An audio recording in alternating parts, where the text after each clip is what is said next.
എബ്രായ ബാലന്മാരുടെ മുമ്പിൽ കഴിക്കാൻ ഇഷ്ടം പോലെ, കുടിക്കാൻ ഇഷ്ടം പോലെ, ആസ്വദിക്കാൻ ഇഷ്ടം പോലെ നിരത്തി വെച്ചു കൊടുത്തപ്പോ തന്റെ ഇടത്തോട് പറഞ്ഞു, ഞാൻ ദൈവത്തിന്റെ പൈതല, ഇതുകൊണ്ട് ജീവിതം അശുദ്ധമാകത്തില്ല. ആ മലയിലേക്ക് നോക്കണം, കീബോർഡ് വായിക്കാൻ ആളില്ല, ഡ്രം സെറ്റ് വായിക്കാൻ ആളില്ല, കൂടെ നിന്ന് ജയ് വിളിക്കാൻ ആളില്ല. ഏലിയാവ് എന്ന് പറയുന്ന ഒരു ഒറ്റയാൾ നിന്ന് ബാലിന്റെ പ്രവാചകന്മാർക്ക് നടുവിൽ ദൈവത്തെ ആരാധിച്ചു. അതാണ് ആരാധന. രാത്രി ചില ചെറുപ്പക്കാരുൾപ്പെടെ ഇതിനകത്തിരിക്കുന്നുണ്ട്. ആത്മാവിലൊരു ദൂത് പറയാം, നീ ഒറ്റയ്ക്കാകുന്ന സമയം വരും. കാരാഗൃഹത്തിനകത്തായെന്ന് വരാം, ആരും സഹായിക്കാൻ ഇല്ലാതെ വരാം. പക്ഷേ ഇന്ന് രാത്രി ആരാധിക്കുന്ന അതേ ആരാധനയുടെ ആവേശം അവിടെയും കാണിക്കാൻ കഴിഞ്ഞില്ലെങ്കിൽ നമ്മുടെ ആത്മീയത കൊണ്ട് അർത്ഥമില്ല.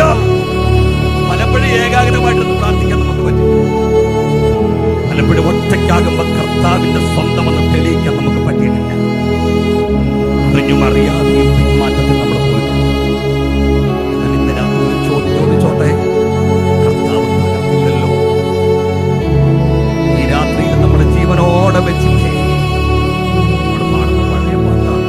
ജീവിതത്തിൽ പല വീഴ്ചകൾ വന്നിട്ടും ഒട്ടും നിഷേധിക്കാതെ, എത്രയെത്ര വീഴ്ചകൾ ജീവിതത്തിൽ സംഭവിച്ചിട്ടുണ്ട്. തള്ളിക്കളയാതെ, ഇന്ന് രാത്രിയിലും തകർത്ത് കളയാതെ ചേർത്ത് പിടിച്ചത് ആ സ്നേഹത്തിലേക്ക് നമ്മെ തിരിച്ചു കൊണ്ടുവരാനാണ്. നമ്മുടെ കരങ്ങളൊന്ന് ഉയർത്തി കർത്താവിനൊന്ന് സ്തോത്രം ചെയ്യാം.